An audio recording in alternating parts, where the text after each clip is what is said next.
Bismillahirrahmanirrahim. Assalamualaikum warahmatullahi wabarakatuh. Alhamdulillahi rabbil alamin, wa bihi nasta'in ala umurid dunya waddin. Ashhadu an la ilaha illallah rabbul alamin, wa ashhadu anna muhammadar rasulullah sayyidul anbiya wal mursalin. Allahumma salli ala muhammadin wa ala alihi wa ashabihi ajma'in. Rabbi shrah li sadri wa yassir li amri wahlul 'uqdatam min lisani yafqahu qawli. A'udzu billahi minasy syaithanir rajim. Bismillahirrahmanirrahim. Wal 'asr innal insana lafi khusr illa alladziina amanu wa 'amilus shalihat wa tawassaw bil haqq wa tawassaw bis sabr. Shadaqallahul azim. Bapak Ibu jamaah rahimakumullah, kita senantiasa bersyukur kepada Allah Subhanahu wa taala. Kita masih bisa melakukan kewajiban kita sebagai hamba Allah, walaupun berat rintangan dan tantangan yang kita lalui, namun kita masih bisa melaluinya dengan baik. Ini tidak bisa kita lepaskan dari rahmat dan nikmat Allah Subhanahu wa taala. Mudah-mudahan selalu kehidupan kita seperti itu sampai usia kita ditutup oleh Allah Subhanahu wa taala, sampai umur kita diakhiri kelak. Amin ya rabbal alamin. Salawat dan salam kepada Nabi kita Muhammad Rasulullah sallallahu alaihi wasallam. Allahumma salli ala Muhammad wa ala ali Muhammad. Bapak-bapak dan ibu-ibu jamaah rahimakumullah, pada kesempatan ini pelajaran kita adalah mengambil pelajaran dari pesan-pesan Rasul sallallahu alaihi wasallam. Berarti kita ingin mengulang hadis Rasul sallallahu alaihi wasallam dalam rangka menuntun kehidupan kita di dunia ini. Kita kutip hadis sahih Imam Al-Bukhari, hadis yang ke-2996. Rasulullah sallallahu alaihi wasallam bersabda, "Idza maridal 'abdu aw safara, kutiba lahu mislu ma kana ya'malu muqiman sahihan."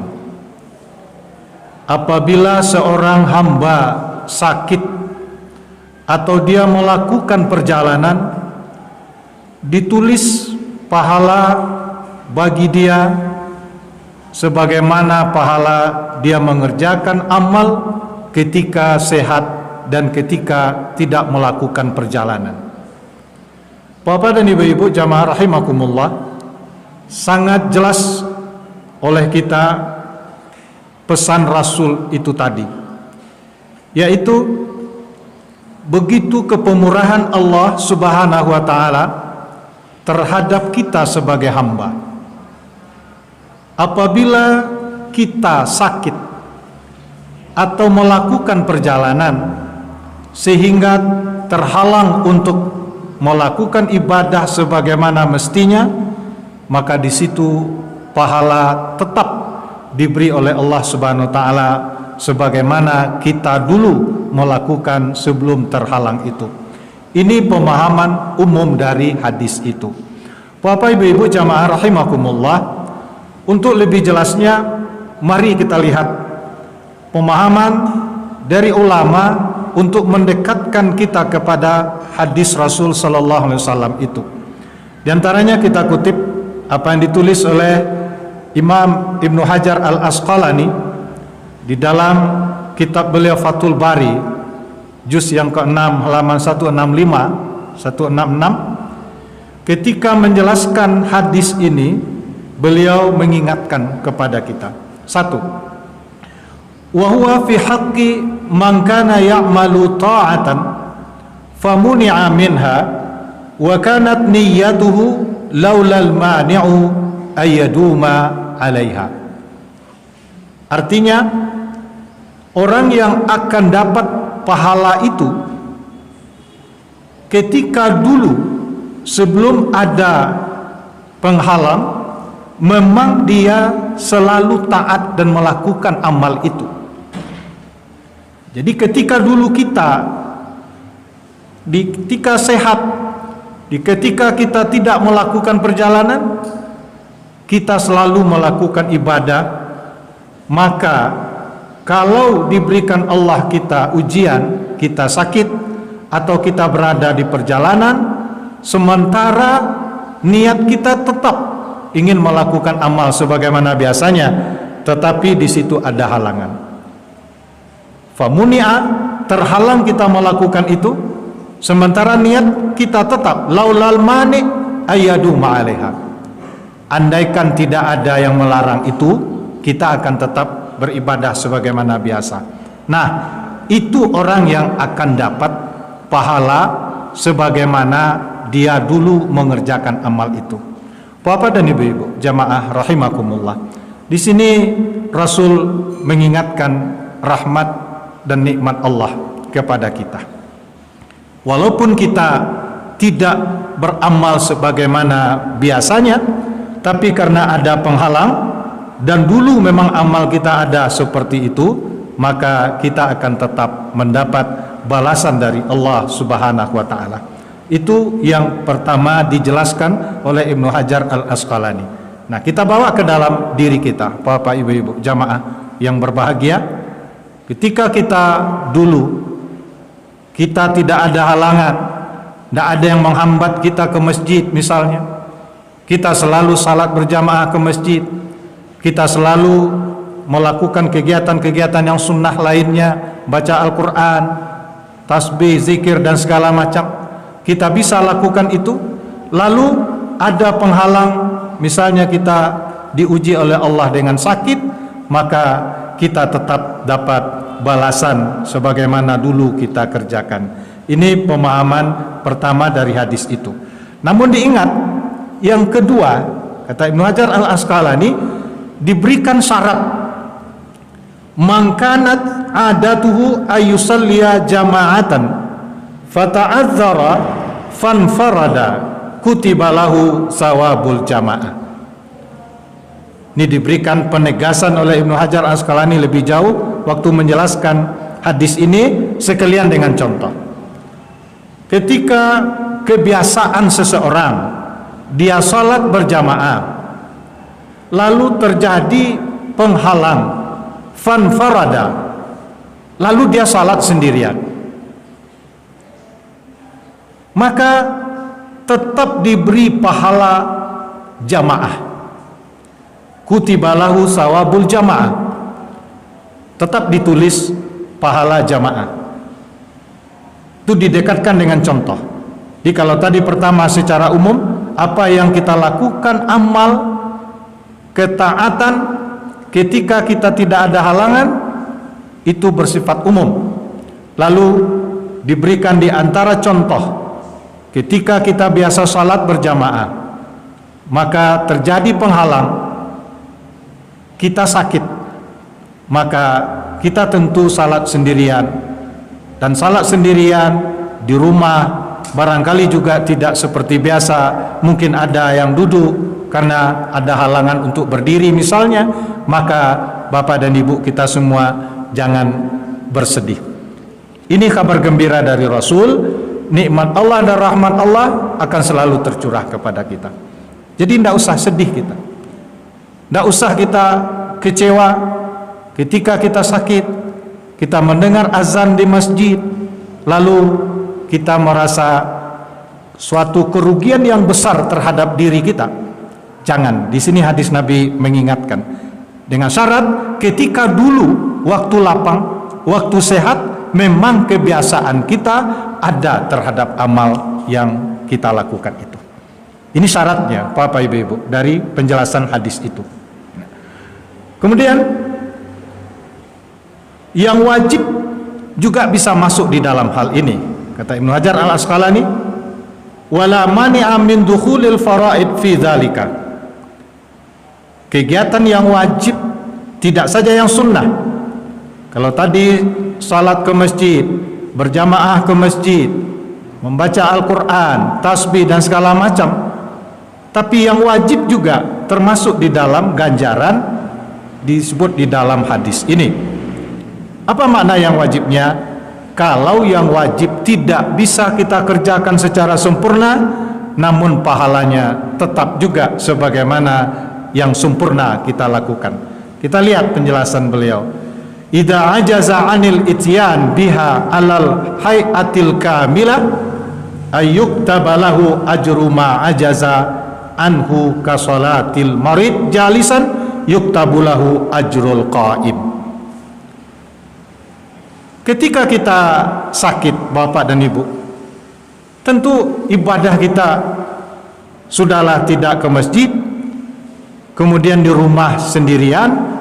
Di rumah sendirian itu pun juga kadang-kadang tidak bisa sempurna. Apa makna tidak bisa sempurna? Syaratnya kita harus berdiri misalnya ketika sehat. Tapi ketika diuji oleh Allah dengan sakit, kita hanya bisa melakukan salat duduk. Lalu kurangkah nilai dengan salat kita duduk itu bila dibanding dengan salat berdiri ketika sehat? Dari hadis ini kata Ibnu Hajar Al-Asqalani, tidak. Kita tetap diberi pahala sebagaimana kita melakukan salat berdiri ketika kita sehat. Di kondisi sekarang duduk bukan kita malas berdiri, tapi memang kondisi yang mengharuskan kita seperti itu. Disinilah rahmat dan nikmat Allah dalam beribadah itu, ada kemudahan kepada kita untuk beribadah. Allah tidak paksakan. Oh, syarat salat harus berdiri itu kan bagi yang bisa. Ketika kondisi tidak memungkinkan, ada kemudahan diberikan Allah Subhanahu wa taala. Mari kita sadari Bapak Ibu, di dalam hati kita masing-masing begitu rahmat dan nikmat Allah Subhanahu wa taala yang kita pahami dari hadis ini. Nah, kalau kita bawa sekarang kepada kondisi kita, mungkin ini juga terjadi dalam kondisi kita saat ini. Kita dianjurkan oleh ulama-ulama kita, bagi yang biasa selama ini salat berjamaah ke masjid, tiap waktu berjamaah ke masjid, karena memang begitu dianjurkan oleh Rasul sallallahu alaihi wasallam, pahalanya besar, nilainya tinggi di sisi Allah Subhanahu wa taala. Lalu sekarang difatwakan oleh ulama kita dengan kondisi yang diberikan Allah kepada kita sekarang. Kita sekarang sedang diuji dengan adanya penyakit, adanya wabah. Maka kondisi sekarang dipahami dari hadis ini, kita jangan merasa rugi. Andaikan memang kita di rumah, kita tidak bisa ke masjid, karena memang ulama kita sudah menjelaskan seperti itu. Jadi mungkin tidak ada lagi kita dengar Bapak Ibu jamaah, aduh rugi saya tidak bisa ke masjid, padahal saya masih bisa, padahal saya masih kuat misalnya. Ya. Tapi karena ini ada faktor yang membuat kita terhalang, maka itu disamakan oleh ulama dengan penghalang yang dibolehkan di dalam ajaran Islam itu.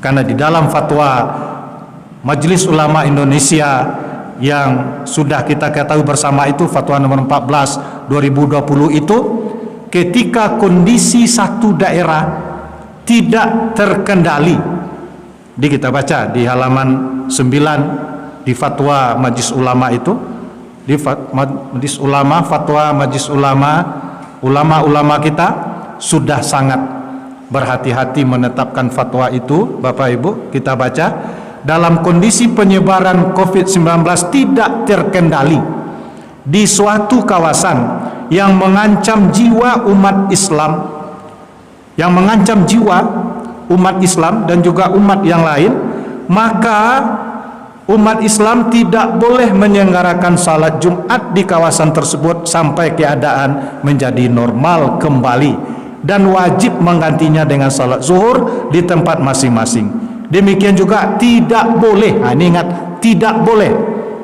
salat yang biasa dilakukan setiap hari berjamaah dan menyelenggarakan aktivitas ibadah yang melibatkan orang banyak dan diyakini dapat menjadi media penyebaran COVID-19 itu, seperti jamaah salat 5 waktu, rawatib, salat tarawih, dan salat id di masjid.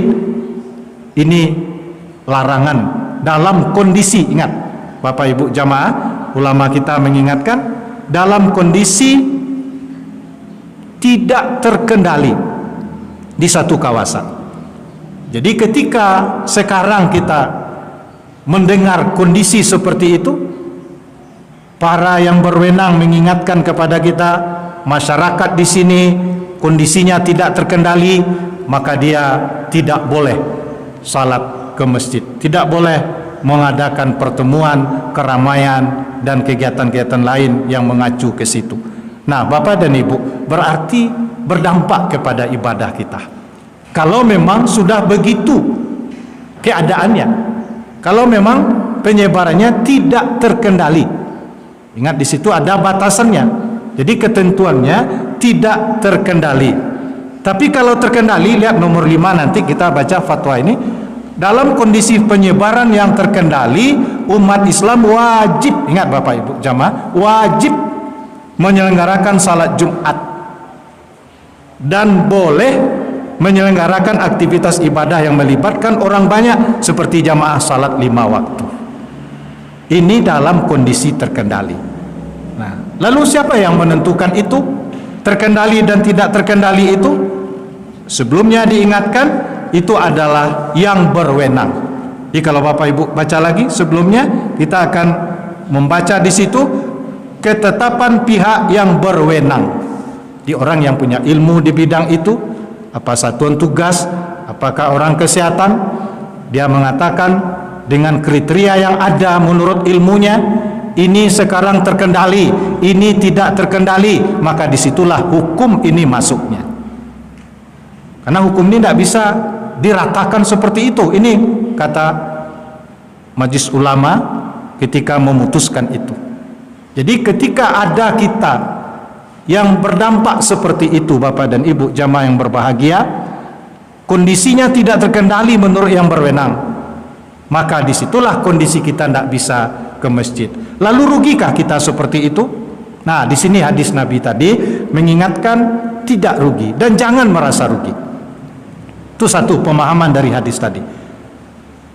Karena amal kita yang selama ini, yang jauh-jauh sebelum ini kita lakukan, itu sudah menjadi modal bagi kita untuk sekarang mendapat pahala. Walaupun kerja tidak sebanyak itu, walaupun kita tidak berjalan lagi ke masjid, walaupun kita tidak berjamaah lagi di masjid, tapi salat di rumah berjamaah dengan keluarga, maka itu tetap, kata Rasul, nilainya diberikan sebagaimana dulu ketika kita tidak terhalang itu.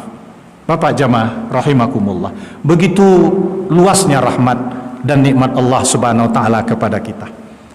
Harus kita sadari nikmat itu luar biasa. Jadi jangan ada lagi kita mendengar ketika kondisinya memang sudah begitu menurut pihak yang berwenang, harus salat di rumah, harus kerja di rumah, harus galanya di rumah, lalu jangan merasa rugi, aduh kurang pahala saya, tidak sebanyak dulu lagi pahala saya, kurang ibadah saya. Rasanya, rasa ini yang harus kita tinggalkan. Dengan hadis ini Nabi mengingatkan jangan merasa rugi. Dengan syarat itu tadi, ketika dulu Bapak Ibu dan kita semua memang ada melakukan amal itu. Dulu kita rajin ke masjid, kita selalu berjamaah. Lalu sekarang kita terhalang. Nah, terhalang sekarang itulah yang akan memberikan pahala juga sebagaimana dulu. Karena dulunya kita ada melakukan itu. Tapi ketika dulunya tidak melakukan, kita tidak salat berjamaah ke masjid, kita tidak taat, lalu sekarang muncul keinginan tapi tidak bisa ke masjid, lalu sama juga pahalanya dengan orang yang ke masjid? Tentu tidak. Kenapa tidak? Karena dulu tidak ada, modalnya tidak ada. Nah, ini yang akan dapat, kata Nabi, man kanat adatuhu ayyusalliya jama'atan. Ketika dulu memang kebiasaannya sudah salat berjamaah itu. Ini dalam contoh soal salat berjamaah. Jadi kalau tidak ada dulu, tidak bisa dapat pahala sekarang. Oh, saya harus dapat juga pahala sama dengan orang ke masjid, salat di rumah. Dulu tidak ada berjamaah ke masjid. Dulu tidak menjadi kebiasaan salat berjamaah ke masjid. Sekarang minta pahala sama, padahal salatnya di rumah. Ini tidak termasuk ke dalam pemahaman dari hadis ini. Ini pemahaman yang pertama dari hadis Rasul sallallahu alaihi wasallam yang ditulis oleh Imam Al-Bukhari di dalam sahih beliau dan dijelaskan oleh Ibnu Hajar Al-Asqalani di dalam kitab Fathul Bari. Kemudian yang kedua, Bapak Ibu jamaah, pelajaran dari hadis itu yaitu supaya masing-masing kita dalam beramal itu betul-betul memanfaatkan waktu dan kesempatan yang diberikan Allah Subhanahu wa taala. Apa maksudnya? Mari kita ikuti apa yang dijelaskan lagi oleh Syekh Muhammad bin Shalih Al-Utsaimin ketika beliau menjelaskan hadis ini juga. Beliau mengingatkan, wa fi hadza tanbihun ala annahu yanbaghi lil aqil madama fi halis sihhati wal faragh ay yahrisa 'alal a'mal as-salihah. Pelajaran yang kedua dari hadis ini yaitu peringatan sebenarnya kepada setiap orang berakal. Kita akan diberi akal oleh Allah Subhanahu wa taala. Bapak Ibu, kita diberi akal. Adik-adik, para remaja, sahabat-sahabat angkatan muda, kita diberi akal oleh Allah Subhanahu wa taala. Maka dengan membaca hadis ini, kata Imam Muhammad bin Shalih Al-Utsaimin, harusnya orang yang berakal itu, kita yang berakal diberi Allah akal ini, selama kita sehat, selama kita ada kesempatan, ayyahrisu 'alal a'mal as-salihah. Ayolah bersemangat melakukan amal saleh. Jadi nanti ketika masa sekarang mudah-mudahan cepat dilepaskan oleh Allah kondisi kita, Bapak Ibu jamaah yang berbahagia, sehat kita, aman nanti, dan bisa kita kembali beribadah sebagaimana biasa. Nah, kesempatan yang sudah diberi Allah itu jangan lagi disia-siakan. Sebagaimana dulu-dulu kita melakukan amal itu ketika kita masih sehat, ketika kita masih ada waktu lapang, tidak ada penghalang, kita melakukan salat berjamaah di masjid, kita melakukan amal-amal sunnah yang lainnya di samping yang wajib. Maka sekarang juga jadi pelajaran. Ketika sudah terhalang sekarang ini, berarti ini pelajaran kepada kita. Orang yang terhalang ini akan dapat pahala sama ketika dia melakukan amal ketika tidak terhalang. Berarti Rasul juga menyuruh kita ketika ada kondisi kita lapang, kita tidak ada yang menghalangi. Nah, kenapa kita tidak manfaatkan waktu itu untuk selalu beramal saleh, selalu beribadah? Kenapa? Karena nanti bila ada kondisi Allah berikan kepada kita dalam hidup ini, kita bersama-sama kondisi sakit, berarti sekarang ini kondisi kita terhalang ke masjid ini, kita tidak merasa rugi. Karena dulu kita sudah lakukan amal itu. Andai kan sekarang tidak bisa melakukan karena terhalang, bukan kita malas, toh kita juga dapat pahala dari Allah Subhanahu wa taala. Nah, itu manfaat dan pelajaran yang kedua dari hadis itu. Ketika waktu lapang, ketika tidak ada penghalang, jangan disia-siakan kesempatan itu. Ini pemahaman dari Syekh Muhammad bin Shalih Al-Utsaimin dari hadis itu. Jadi di samping pertama pelajaran dari hadis itu, jangan merasa rugi ketika ada penghalang terhadap ibadah dengan kondisi penghalang yang dibenarkan oleh ajaran agama. Sedangkan dulu ketika tidak ada penghalang, kita ada melakukan amal itu. Nah, jangan sedih, jangan merasa rugi, pahala akan tetap. Yang kedua, itu bagaimana supaya waktu lapang dimanfaatkan sebaik mungkin. Jadi pada kita semua, masa muda, sahabat-sahabat, adik-adik, para remaja, ada masa lapang untuk beribadah, untuk taat. Nah, manfaatkan itu. Ayyahris 'alal a'mal as-salihah. Ayo bersemangat, lobalah dalam melakukan amal saleh itu. Kenapa? Karena nanti idza ajaza anha, ketika nanti ada penghalang tidak bisa melakukan itu karena pengaruh yang dibenarkan oleh ajaran agama, mungkin sakit, badan kita sakit, atau mungkin ada penghalang seperti sekarang untuk kita ke masjid dan beribadah, au syughlin, atau memang banyak kesibukan-kesibukan yang menyita waktu yang mengharuskan kita melakukan itu, kutibat lahu kamilat, akan tetap nanti diberi pahala secara sempurna walaupun pekerjaan kita tidak sempurna. Karena dulu di waktu lapang, di waktu tidak ada penghalang, kita ada melaksanakan itu. Ini pelajaran yang kedua. Jadi nanti insya Allah angkat kondisi kita saat ini. Mudah-mudahan dari pihak yang berwenang, kondisi kita yang kalau sekarang pihak yang berwenang mengatakan tidak terkendali, sehingga kita tidak boleh ke masjid, tidak boleh berjamaah ramai-ramai. Nah, maka ketika nanti kondisinya sudah aman dan kita berdoa selalu kepada Allah Subhanahu wa taala, kondisi ini cepat diangkat oleh Allah, jangan seperti ini lagi, dan kita kembali beribadah, bekerja kembali sesuai dengan apa yang kita lakukan sebelum kita diuji dengan penyakit ini. Nah, maka manfaatkanlah waktu itu. Bertekadlah kita sekarang, ya Allah, Engkau angkat ini nanti dari kehidupan kami, memang kami akan manfaatkan ya Allah. Waktu-waktu yang Kau berikan, kami akan isi lagi dengan ketaatan-ketaatan kepadamu ya Allah. Karena sudah sadar kami sekarang dengan ujian yang Kau berikan ini, terhalang kami ke masjid, terhambat kami ke masjid. Walaupun penghalang itu Engkau benarkan di dalam ajaran Engkau ya Allah, walaupun kami tetap dapat pahala, tapi kami juga ingin lagi ke masjid sebagaimana biasanya. Tidak hanya kami ingin dapat pahala seperti itu, tapi bagaimana juga amal kami bisa sempurna kami lakukan di masjid dan di tempat-tempat lain.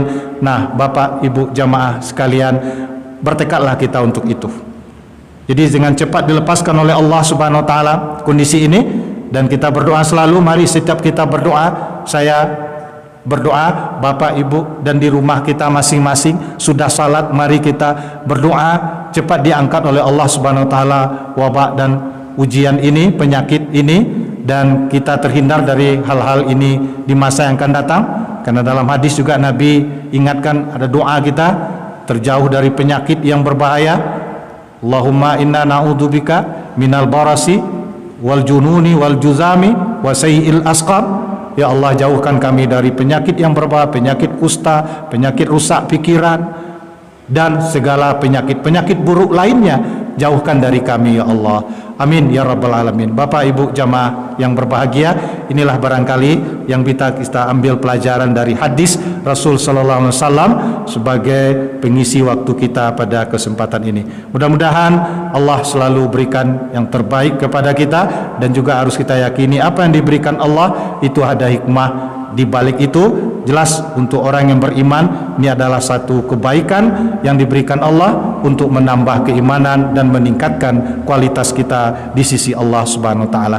Demikian saja Bapak Ibu jamaah, mohon maaf kalau ada yang kurang dan tidak pada tempatnya. Subhanakallahumma bihamdika asyhadu an la ilaha illa anta astaghfiruka wa atubu ilaik. Assalamualaikum warahmatullahi wabarakatuh.